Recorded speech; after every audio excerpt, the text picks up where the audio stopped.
할렐루야. 네, 오늘 이 밤에 기도에 나오신 여러분을 주님의 이름으로 환영을 축복합니다. 우리 옆에 있는 분들 축복하면서 같이 인사했으면 좋겠습니다. 당신이 기도의 용사입니다.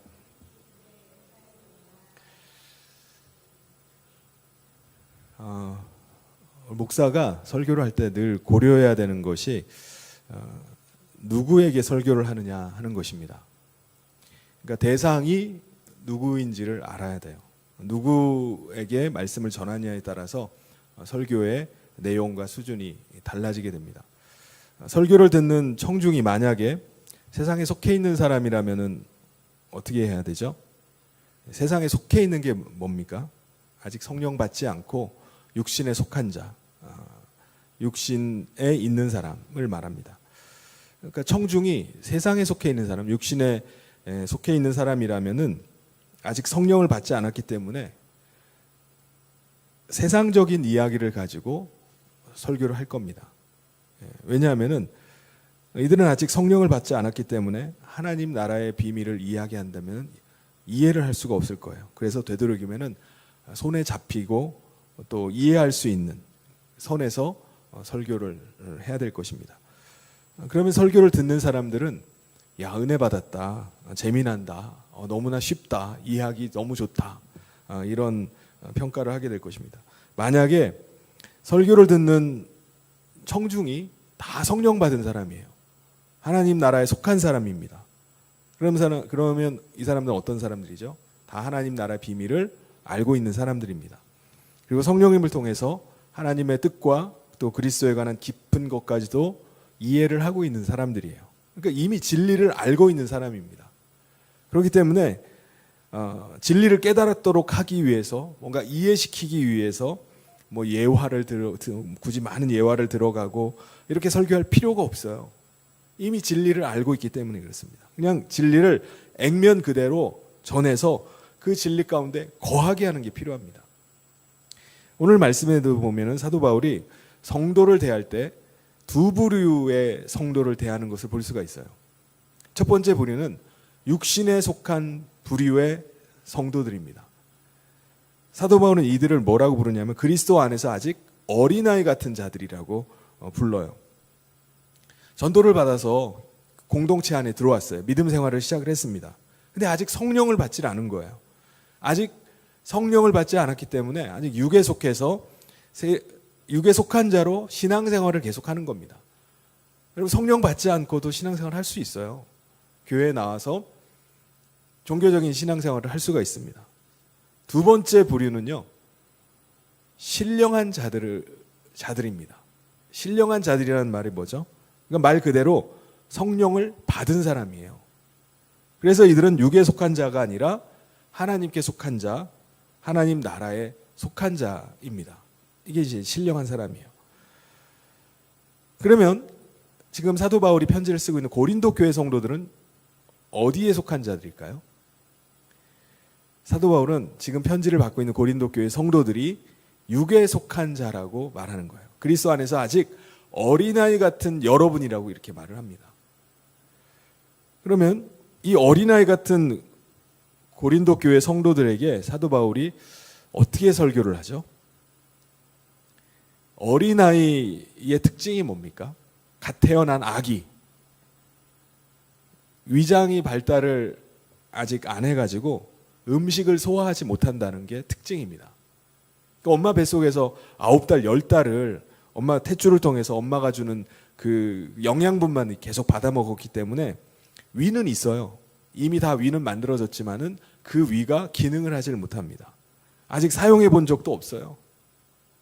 그래서 갓 태어난 아기의 위는 소화 기능을 하지를 못합니다. 그러니까 음식을 소화를 못 시켜요. 그래서 갓 태어난 아기는 뭐를 먹죠? 젖을 먹어야 됩니다.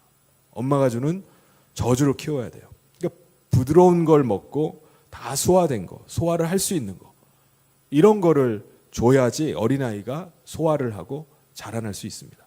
그래서 사도 바울이 전할 때에도 늘 이런 그리스도 안에서 어린아이 같은 자들에게는 이해하기 쉽고 받아들이기 쉬운 말씀으로 이제 전합니다. 왜냐하면 아직 이들이 세상 가운데 속해 있는 자들이기 때문에 그들에게 맞춰서 눈높이에 맞춰가지고 설교를 하는 거예요. 여러분, 아기에게 이유식을 줄 때 어떻게 주죠? 그냥 몸에 좋다고 해서 야채도 막 큼직큼직하게 썰어가지고 막 이렇게 해가지고 주나요? 고기도 고기 많이 먹으라고 막 주나요? 아니죠. 다 갈아가지고 아주 곱게 갈아서 줘야지 소화를 시킵니다. 야채건 고기건 싹 다 갈아서 먹이듯이 성도들에게 그렇게 가르친다는 거예요. 그러면은 고린도 교회 성도들이 어린아이 같은 자라는 증거가 뭡니까? 왜 사도 바울이 이 고린도 교회 성도들을 가리켜서 그리스도 안에서 어린아이 같은 여러분이라고 이렇게 부르는 거죠? 그 이유가 있습니다. 그 이유는 그들이 아직 성령 받지 못하고 육신에 속한 증거가 있기 때문에 그렇게 부르는데, 그 증거가 뭐냐면은 그리스도 안에서 한 공동체, 그리스도의 생명으로 다시 거듭난 사람이 아니라 아직 거듭나지 않은 육체에 속한 사람이기 때문에 이런 일이 일어나는 것입니다. 예를 들면은 그 고린도 교회 안에 어떤 일이 있었죠?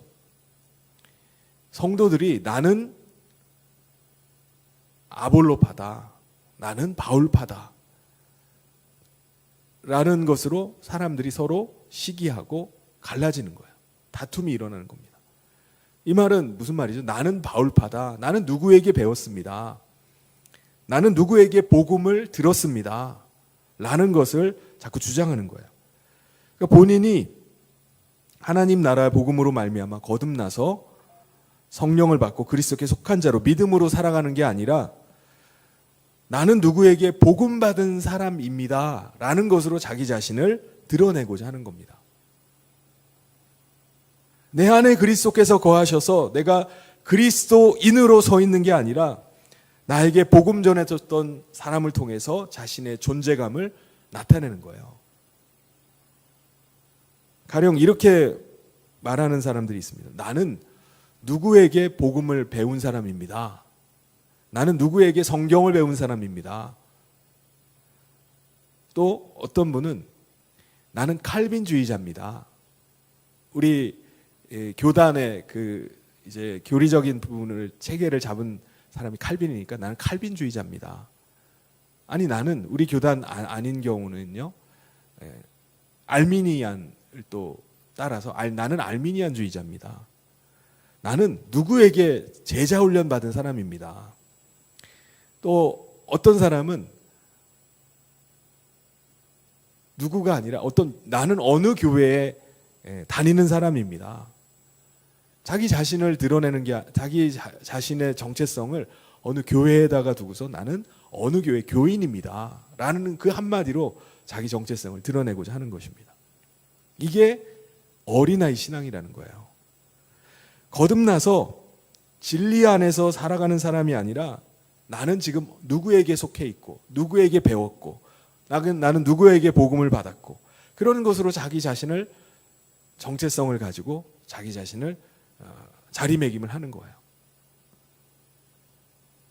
근데 사도 바울은 내게 복음을 전해준 사람이 누구냐라는 걸 가지고 자신이 마치 그 사람에게 속한 사람인 것처럼, 그 사람과 궤를 같이 하는 사람인 것처럼 자꾸 나타내는데, 복음을 전해준 사람은 어떤 사람이라는 거죠?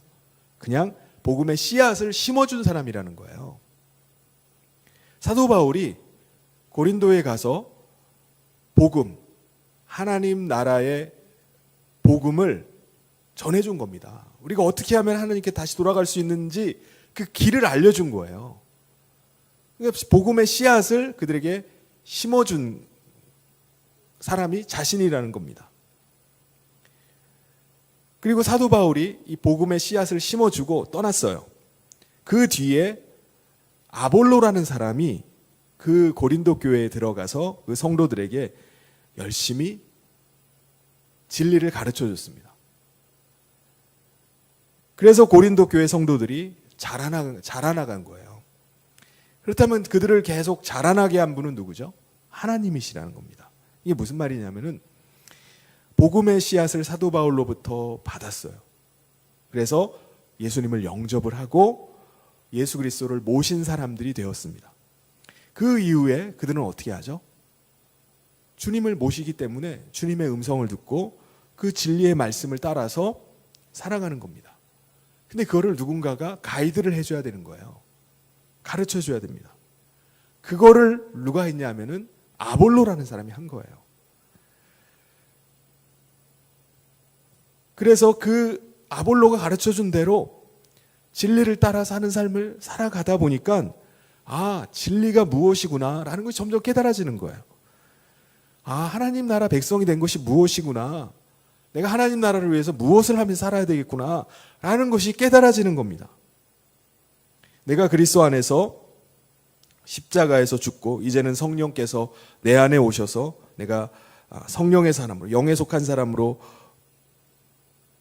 깨닫고 난 다음에 그때부터는 이제는 주님이 나에게 주시는 말씀을 듣고 그 음성을 듣고 믿음 가운데 살아가는 거예요. 이게 바로 그리스도 안에서 계속해서 자라나가는 겁니다. 그리스도의 말씀을 계속 듣고 그 말씀의 순종함을 통해서 내가 점점점 그리스도를 닮아가는 거예요.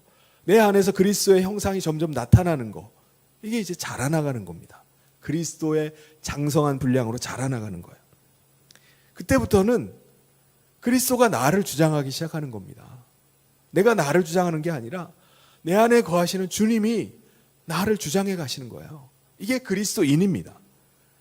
그래서 내가 그 말씀 앞에 믿음으로 아멘하고 순종하니까 그때부터는 나의 모습이 드러나는 것이 아니라 사람들이 볼 때는 그리스도의 모습이 보이는 거예요.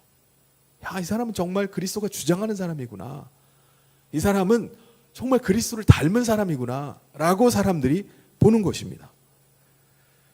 이런 관계 속에서 사도 바울이 이제 한 가지 예를 더 듭니다. 이게 뭐냐면은 이제 우리가 읽었던 10절부터 15절까지의 말씀이에요. 우리는 어떤 사람이냐라고 말씀을 하면서 건축자와 같다라고 말합니다. 우리는 건축자가 되었다는 거예요. 그러니까 모든 성도들이 다 집을 짓는 건축자라는 겁니다.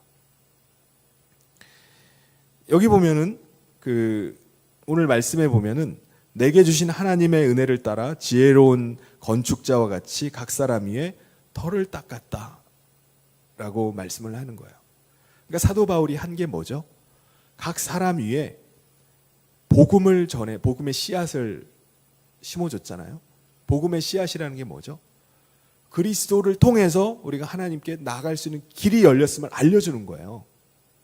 그래서 각 사람들이 그리스도를 모시고 그리스도 안에 거하는 사람들이 된 것입니다.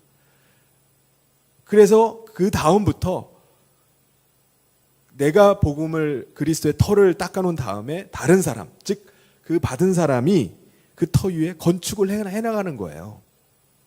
그래서 그 건축을 이제부터 어떻게 해야 될지 신중하게 생각하고 하라는 것입니다. 그러니까 우리에게 복음이 전해졌다면 우리는 이미 그리스도의 터 위에 있는 사람입니다. 그리고 이제 남은 일은 뭐죠? 그 터 위에다가 집을 짓는 거예요. 우리가 터를 닦는 거는 아닙니다. 터는 누가 닦은 거죠? 예수님이 닦아 놓으신 거예요. 이 터를 닦았다는 말이 예수님께서 우리 가운데 하나님께 다시 돌아갈 수 있는 길을 열어주셨다는 겁니다. 다른 길은 없어요. 우리가 하나님께 돌아갈 수 있는 길은 오직 예수 그리스도의 인도하심을 받아서 가는 거예요. 우리는 죄로 인해서 하나님께 나아갈 수가 없었습니다. 그런데 우리를 위해서 예수님께서 대신 대속의 제물이 되어주셨어요. 우리는 그 대속의 은혜로 말미암아 죄사함을 받고 하나님께 돌아갈 수 있게 됐습니다. 하나님과 화목이 이루어진 거예요. 그래서 우리 가운데 하나님께서 영을 보내주셔서 우리가 그 영을 모시고 살게 된 것입니다. 그래서 오늘 우리는 하나님을 모시고 있는, 영을 통해서 하나님과 그리스도를 모시는 집이 된 것입니다. 이게 터가 닦인 거예요. 그러면 이제 우리는 구원을 받은 자가 되었고 하나님께 속한 자가 되어서 하나님을 모시고 그리스도를 모시고 살게 된 것입니다. 이게 전적으로 누구의 은혜죠? 하나님과 예수 그리스도의 은혜입니다. 그래서 그리스도께서 이미 터를 닦아 놓으셨다는 거예요. 우리 안에 주님을 모실 수 있는 집을 지을 수 있게 하셨다는 거예요.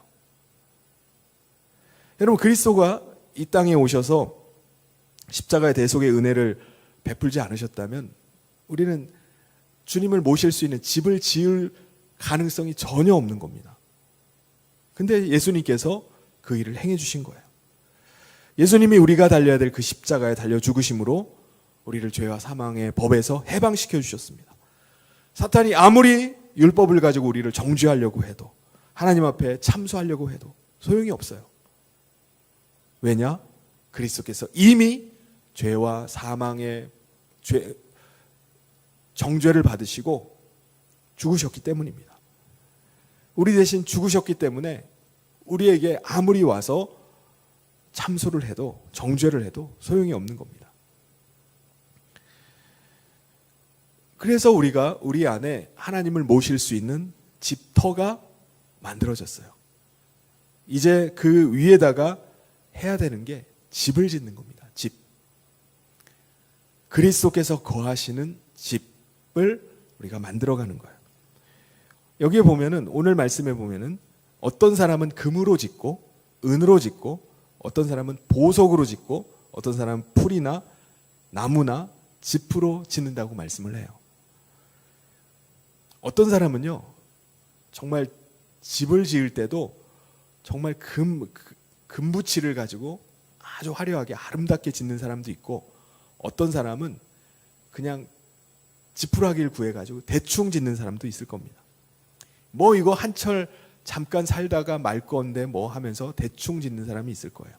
사람마다 각각 다 다를 겁니다. 이거는 뭘 의미할까요? 여러분, 하나님께서 우리 가운데 그의 영을 보내주셔서 우리 안에 내주하십니다. 그러면은 우리가 주님을 모시고 사는 우리가 어떻게 주님을 모셔야 될까요? 여러분, 내 안에 그리스도께서 거하세요. 그런데 우리가 주님을 모시고 있는 집이 되었는데 우리가 그 집을 어떻게 갖고 나가야 되겠습니까? 내가 하는 말, 내가 하는 행동, 이런 것들을 정말 아름답게 하려고 할 것입니다.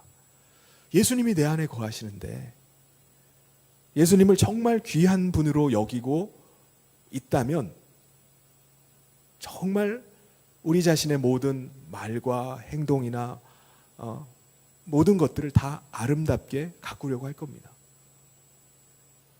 근데 어떤 사람은 진짜 이 사람 안에 그리스도께서 거하시나? 라는 생각이 드는 사람도 있어요. 아무렇게나 말해요. 아무렇게나 행동을 합니다. 야, 예수님이 저분 안에 거하시면 얼마나 불편하실까? 예수님이 거하시는데 집안에다가 온통 막 난장판을 지어 놓을 수도 있어요. 안 치워가지고 막 집안이 막 지저분할 수도 있어요. 그래서 예수님이 어떻게 거합니까? 내가 하는 말, 내가 생각하는 바, 내가 하는 행동들, 이런 것들이 아주 지저분할 수도 있습니다. 내가 주님을 섬긴다고 하면서 예배한다고 하고 하는데도 대충 하는 경우도 있어요. 맨날 드리는 예배인데 뭐. 그런데 어떤 분은 지금 금요 기도회 이 한 시간을 하나님 앞에서 예배하고 기도하는 이거를 정말 소중하게 여기는 거예요. 주님 앞에서 내가 정말 아름답게 예배하고 주님을 정말 사모함으로, 믿음으로 기도하는 거예요. 이 사람은 정말 자기의 집을, 주님이 거하시는 집을 금으로 짓고 있는 사람입니다. 아름답게 짓고자 하는 거예요. 왜? 내가 주님을 모시고 있기 때문에, 내 안에 주님이 거하시는 집이기 때문에 내 삶을 그렇게 가꾸어 나가는 거예요. 우리는 내 안에 그리스도를 모시고 산다면 우리가 정말 내 인생을 예수님을 모시는 정말 빛나는 삶을 살아야 되겠다 결심을 해야 됩니다. 이 땅에 우리가 사는 동안에 우리가 실제로 살아가고 있는 집은 뭐 사람마다 다 좋은 집에 살 수도 있고 뭐 안 좋은 집에 살 수도 있고 그건 상관없어요. 그리스도를 모시고 있는 내 마음의 집이 어떠냐 이겁니다. 13절에 보면은 그 사람의 공적이 나타날 때가 온다는 거예요. 그 때가 되면은 불이 그 공적을 시험할 것이라고 말씀합니다. 우리가 주님 앞에 서는 그날에 우리는 우리가 했던 주님을 모시고 이 땅에서 사는 동안에 우리가 말하고 행동했던 모든 것들을 주님 앞에 다 고할 날이 오게 됩니다. 그때 다 드러나는 거예요. 근데 예수님 앞에 우리가 우리의 행위들과 우리의 말하는 것들 이런 것들이 정말 주님께서 보실 때도 정말 착하고 충성된 종아 너가 나를 얼마나 귀하게 여겼느냐 라고 주님이 우리를 끌어안아 주시고 우리를 칭찬하시고 우리를 격려하면서 우리에게 나를 정말 귀하게 여겼구나.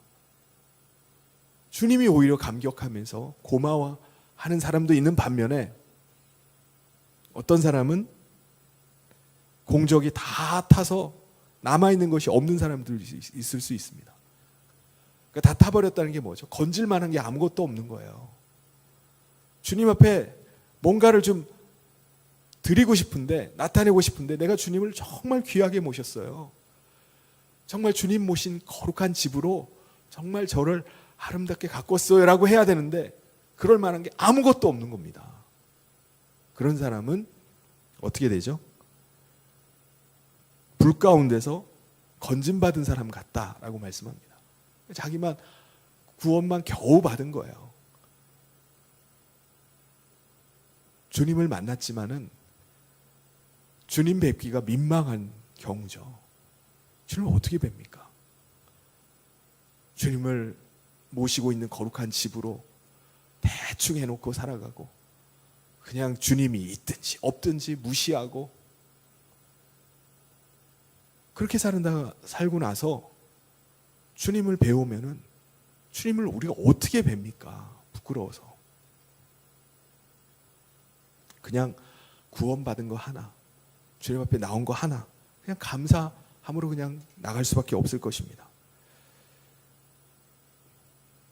물론 십자가 위에서 죽기 바로 직전에 구원받은 사람도 있어요. 이 사람은 진짜 막판에 불 가운데서 건짐받은 사람이죠. 이 사람도 감사해야 됩니다. 근데 이 사람이 주님께 받을 칭찬이 있겠습니까? 상이 있겠습니까? 우리가 예수님을 모시고 살아가는 사람이라면 우리가 주님을 모시고 있는 거룩한 하나님의 집을 아름답게 지어가야 될 줄 믿습니다. 내 안에 거하시는 그 주님이 거하시는 아름다운 집으로. 그래서 주님께서 누가 보더라도 야, 이 사람은 정말 주님을 모시고 있는 아름다운 사람이구나. 아름답게 지어가는구나 라는 것을 다른 사람들 다 봐야 될 것입니다. 우리의 정체성은 내가 누구한테 배운 사람이고 나는 어느 주의자고 이게 중요한 게 아니에요. 우리는 우리를 주장하시는 분, 그분은 그리스도여야 됩니다. 그리스도께서 내 안에 거하셔서 나를 주장하시고 내가 그리스도를 위해서 살아가고 그 그리스도의 장성한 분량까지 자라나가야 됩니다. 그래서 건축자와 같이 정말 예수님을 모신 아름다운 집으로 지어가고 주님 앞에서 행하는 모든 우리의 말과 행동들 이런 것들이 주님 앞에 섰을 때 불타지 않는 아름다운 빛나는 헌신들이 되고 주님을 드러내고 주님을 빛나게 하는 그런 삶을 살아가는 저와 모든 성도님 되시기를 주님의 이름으로 축원합니다. 같이 기도하겠습니다. 하나님 아버지,